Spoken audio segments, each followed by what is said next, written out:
रामचंद्र भगवान की जय। उपस्थित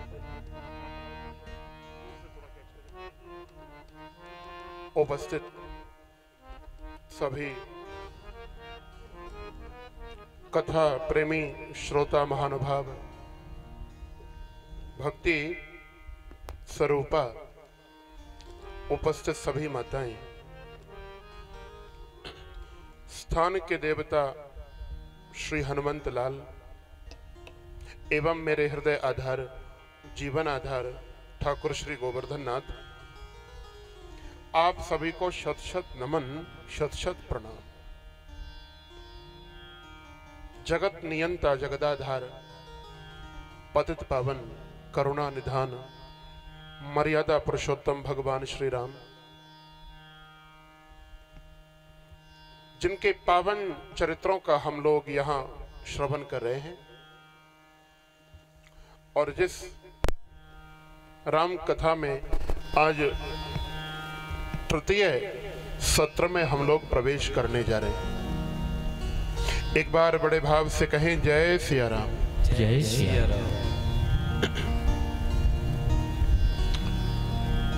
बंधुओं, आप लोगों ने कल श्रवण किया कि जगत जननी सती ने भगवान राम की परीक्षा करी। सती ने तो केवल राम की परीक्षा करी, लेकिन आज हम जितने भी बैठे हैं न जाने दिन में कितनी बार और कितनों की परीक्षा कर लेते हैं। न जाने कितने लोगों में न जाने क्या क्या कमियां हम निकाल लेते हैं।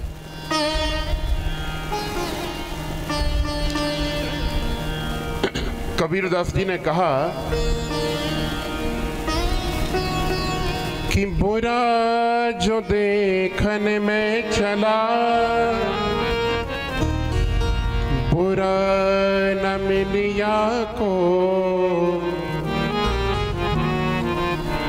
जो घर देखा अपना तो मुझसे बुरा न को। एक बात बताऊं भैया, दुनिया में हर वस्तु मिल जाती है, लेकिन व्यक्ति को अपनी कमी नहीं मिलती। थोड़ा इको भैया,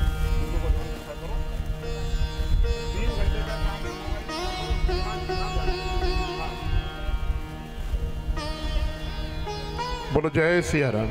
जय सिया राम।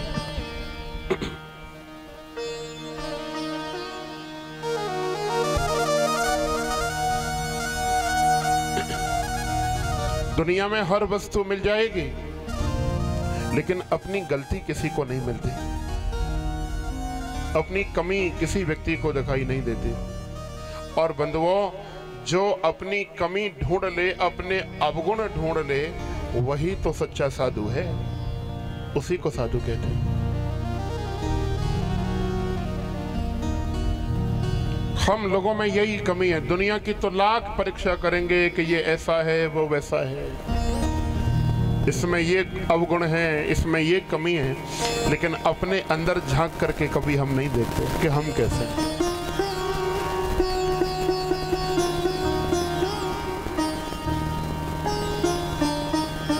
कल भगवान शंकर का माता पार्वती के साथ में विवाह धूमधाम से संपन्न हुआ और मैं देख रहा था बड़े लोग नाच रहे थे, गा रहे थे, और कुछ तो बहुत ही अच्छा नाच रहे थे।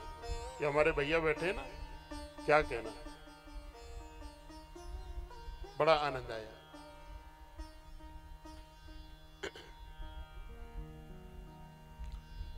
बंधुओं, जब विदा किया पार्वती मैया को उनकी माता मैना ने, तो रामचरितमानस देखो क्या शिक्षा दे रही है। ये सभी माताओं को समझना चाहिए। सभी माँ और बहन बड़े ध्यान से समझें कि जब अपनी बेटी को ससुराल के लिए विदा करें तो क्या शिक्षा दें। रामचरितमानस क्या कह रही है? मैना कहती हैं पार्वती, सदा करहूं शंकर पद पूजा, नारी धर्म पति देव न दूजा। सदा अपने पति भगवान शंकर के चरणों की पूजा करना बेटी। मन, क्रम और वचन से कभी अपने पति की आज्ञा का उल्लंघन मत करना। पति की आज्ञा ही तुम्हारे लिए सर्वोपरि होनी चाहिए। लेकिन आजकल की माता ना कुछ और ही संदेश देती है। बेटी को जब विदा करेंगी तो क्या कहेंगी? सुन, ध्यान रखियो, अगर तेरी सास परेशान करे ना तो मुझे खबर कर देना एक बार।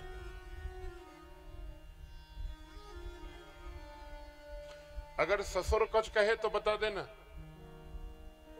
और तेरा पति कुछ कहे तो एक बार टेलीफोन करेगी बेटी तो दौड़ी चली जाऊंगी तेरे पास। अब बताओ, ऐसा बेटी को जब शिक्षा मिलेगी तो क्या वो बेटी ससुराल में निभेगी?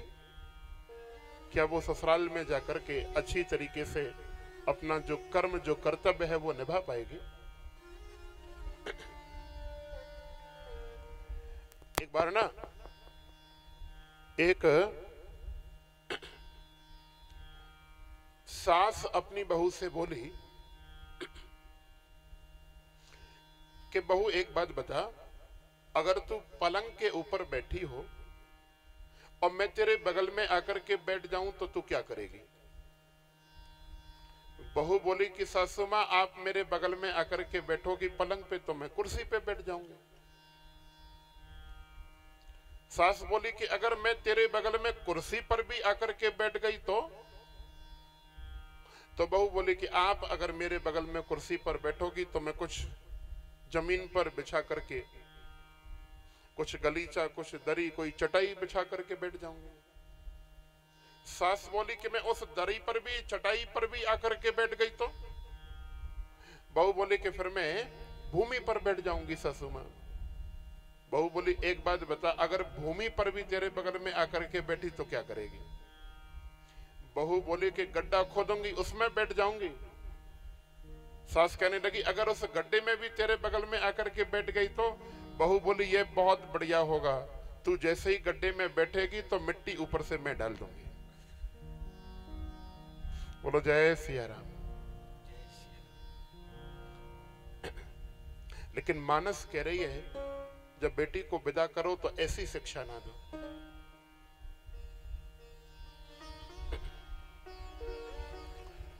खूब दान दहेज दिया महाराज हिमांचल ने। इतना दान दहेज दिया भैया, भगवान शंकर ने बार बार मना किया लेकिन वो माने नहीं। एक बात बताऊं बंधुओं, हमारे सनातन धर्म में दहेज देने की परंपरा तो है लेकिन दहेज मांगने की परंपरा नहीं है। बेटी वाला अपनी इच्छा से जो दे दे वो सहज स्वीकार करना चाहिए। लेकिन आजकल संबंध नहीं होते तो क्या होता है, संबंध की जगह माने सौदा होता है। बोले हमारा लड़का तो इतने लाख का है, सरकारी नौकरी है तो 21 लाख चाहिए, जमीन जायदाद वाला है तो 11 लाख चाहिए। अब एक बात बताओ, लड़के को खरीद करके ज्यादा दहेज लेकर के जो कन्या, जो बहू घर में आएगी, क्या वो सास ससुर की सेवा करेगी? क्या वो अपने पति का आदर करेगी? दहेज देने की परंपरा हमारे सनातन धर्म में बड़ी प्राचीन है, लेकिन किसी शास्त्र, किसी ग्रंथ में ऐसा कहीं देखने को नहीं मिला, मैंने जहां तक शास्त्रों का अध्ययन किया, कि कहीं किसी भी वर के दूल्हा के पिता ने वर पक्ष से कहीं दान माने कि दहेज मांगा हो। दहेज कन्या पक्ष की ओर से दिया गया ये तो लिखा है, लेकिन दान दहेज मांगा गया हो ऐसा कहीं नहीं लिखा। बोलो जय सिया राम। विवाह संपन्न हुआ है।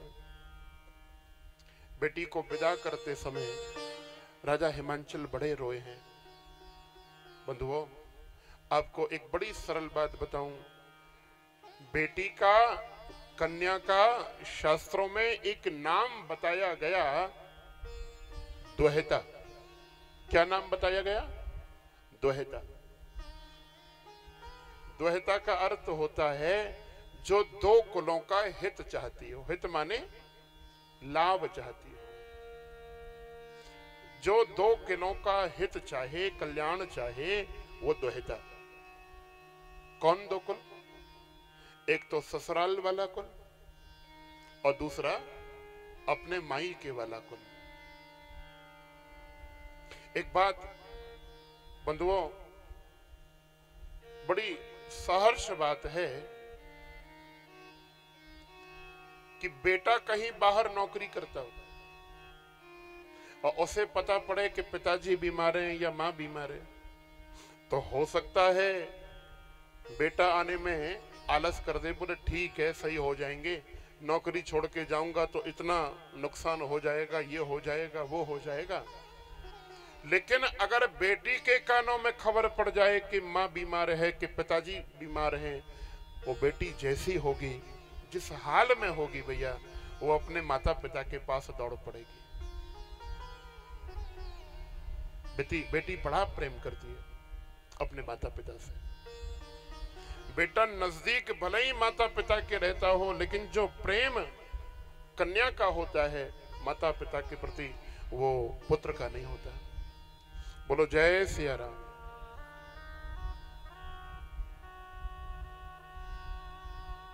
अब तो कैलाश पर्वत पे भगवान शंकर माता पार्वती आए हैं।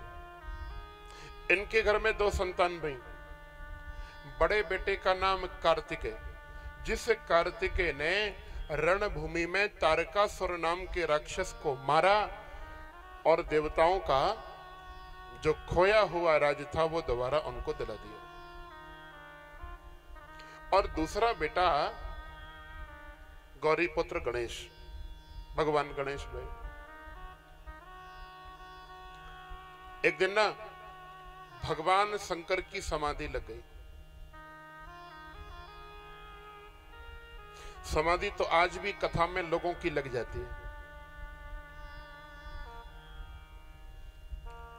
मैं कभी कभी कथा में सुनाता हूं, जैसे आपके गांव में कथा हो रही है ना, कहीं कथा चल रही थी और बड़ी सुंदर कथा हो रही थी, राम कथा। उस गांव में एक सेठ और सेठानी रहते थे और सेठानी बड़ी धर्मात्मा। आप सब जानते ही हैं, माताओं में तो बड़ा धर्म कर्म में इच्छा होती है।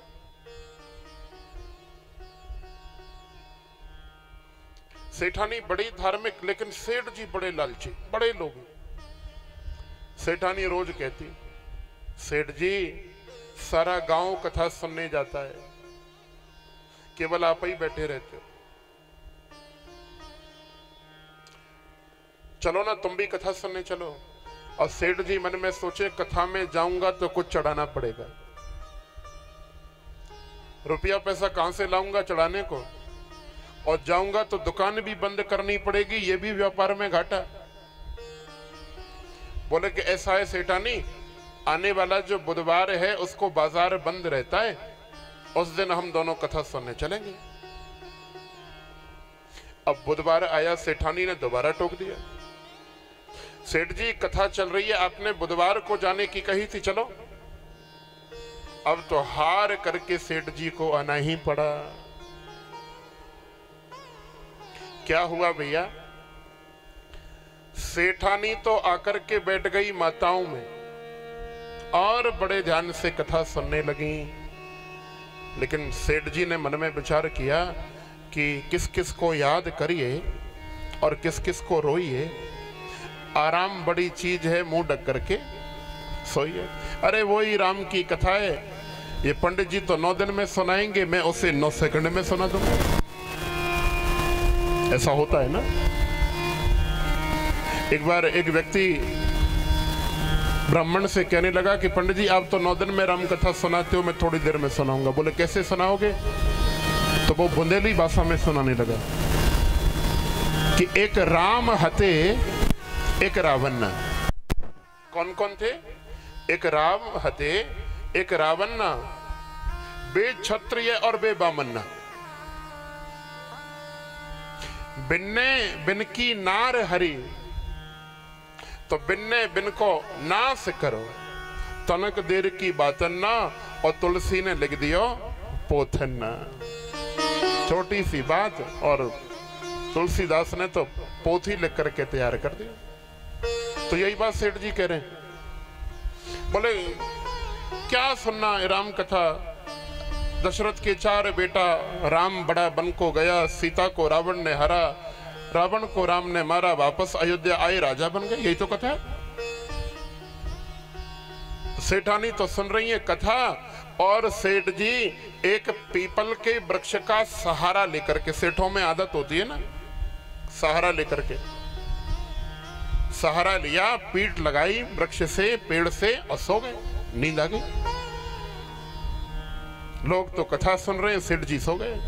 क्या हुआ भैया? अब ना एक अवगुण था सेठ जी में।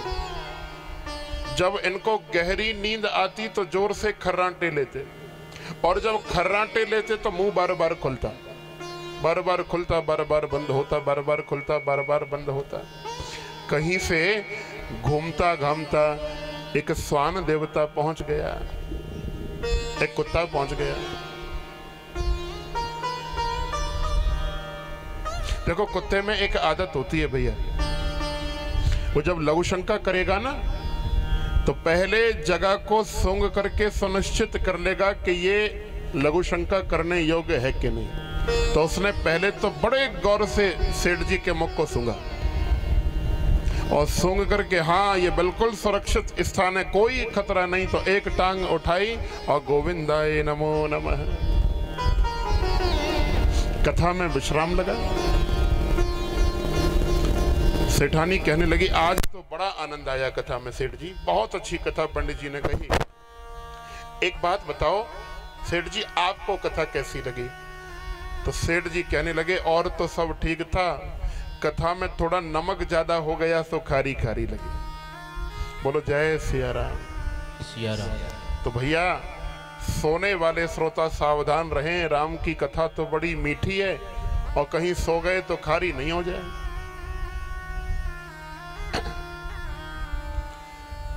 तो भगवान शंकर समाधि में लीन है, बिल्कुल जैसे शांत रस बैठता है ऐसे भगवान शंकर बैठे। विवाह को बड़ा समय बीत गया, और कई वर्षों के बाद जब शांत भगवान शंकर समाधि में लीन बैठे, आई पार्वती, और पार्वती ने आकर के चरणों में प्रणाम किया है। हे भोलेनाथ आपको कोटि कोटि प्रणाम। बामांग में भगवान शंकर ने पार्वती को बिठाया और कहने लगे देवी क्या बात है, कैसे आई हो बताओ।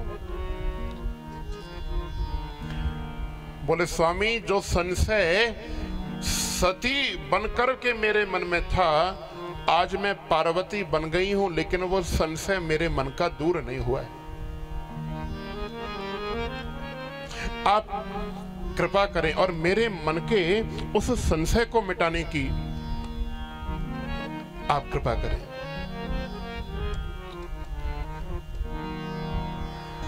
आपने जिन वनवासी भगवान राम को दूर से देख करके कल प्रणाम किया था पहले, वो राम, और वेद पुराण शास्त्रों में जिस राम की चर्चा की gई है वो राम, ये दोनों राम एक ही हैं या अलग अलग हैं?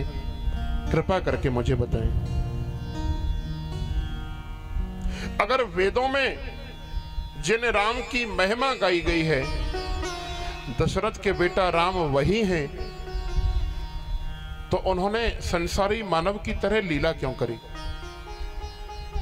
अगर वो ब्रह्म थे तो पत्नी के विरह में रोए क्यों? अगर वो ब्रह्म थे तो वन में बनवासी की तरह फिरे क्यों? आप मेरे मन के संशय को दूर करें भोले बाबा। आप सारी भगवान श्री राम की कथा मुझे सुना, मैं राम कथा सुनना चाहती हूँ।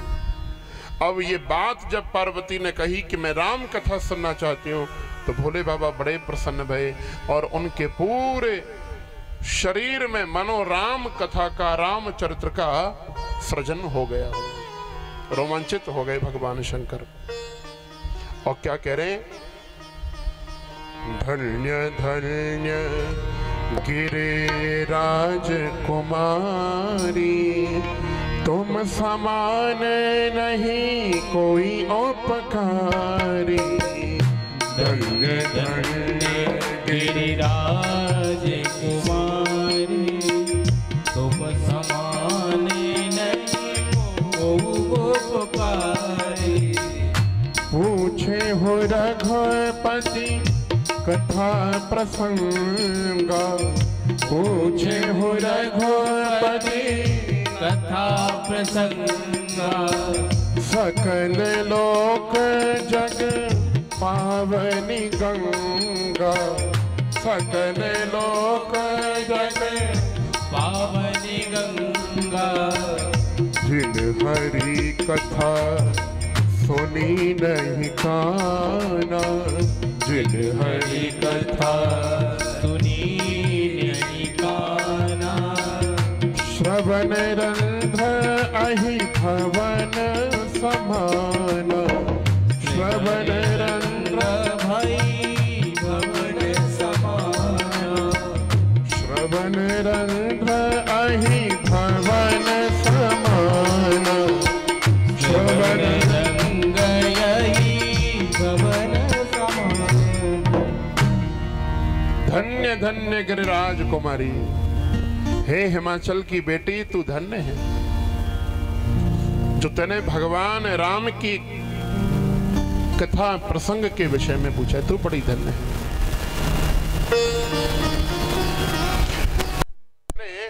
यहां दो तीन बातें कही। पहली कि जिनके कानों को राम की कथा नहीं सुहाए, जिनको राम जी के कथा जिन कानों को अच्छी नहीं लगे, वो कान नहीं है, वो तो सांप के बिल के समान है, अहि भवन समान। जैसे सांप के बिल में या तो सांप मिलेगा या जहर मिलेगा। जिनके कानों को राम कथा अच्छी नहीं लगे, उन्हें तो संसार की बातें ये जहर के समान, निंदा चुगली यही अच्छी लगती है। और जिन हरि भगत हृदय नहीं जानी, जीवित सब समान तहि प्राण।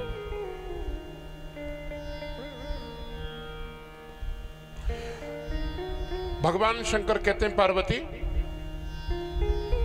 वो व्यक्ति जिंदा होते हुए भी मुर्दे के समान है जिसके हृदय में मेरे राम की भक्ति नहीं है, जिसके हृदय में मेरे राम के प्रति प्रेम नहीं है, वो तो जिंदा होते हुए भी मरे के समान ही है। जे ना करही राम गुण गाना, तो जी हो सदा दुर जी हो समाना। भगवान शंकर कहते हैं पार्वती, जिसकी जिब्या से राम का नाम नहीं निकले, उसकी जिब्या तो मेढक की जिब्या के समान है, उसकी मानव की जिब्या नहीं है। बंधुओं, भगवान के कीर्तन की और भगवान के नाम की बड़ी महिमा है, बड़ी विशेष। आप लोगों को सुना,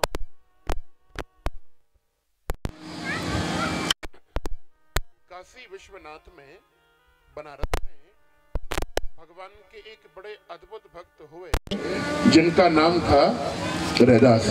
क्या नाम था? भक्त रैदास। और जाति के चर्मकार थे रैदास।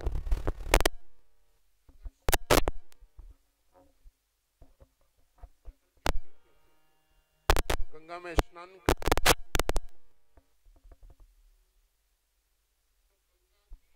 लहरों में के एक काला पत्थर माने भगवान सालिग्राम इस रैदास के चरणों से आकर सुनना बंद हुआ।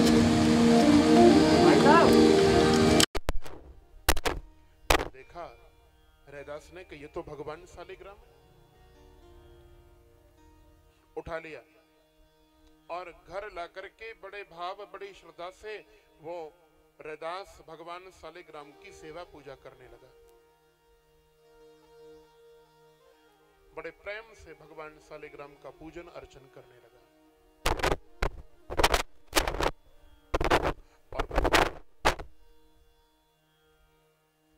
ये बात काशी के बड़े बड़े विद्वानों को, बड़े बड़े ज्ञानियों को मालूम पड़ गई, ब्राह्मणों को मालूम पड़ गई।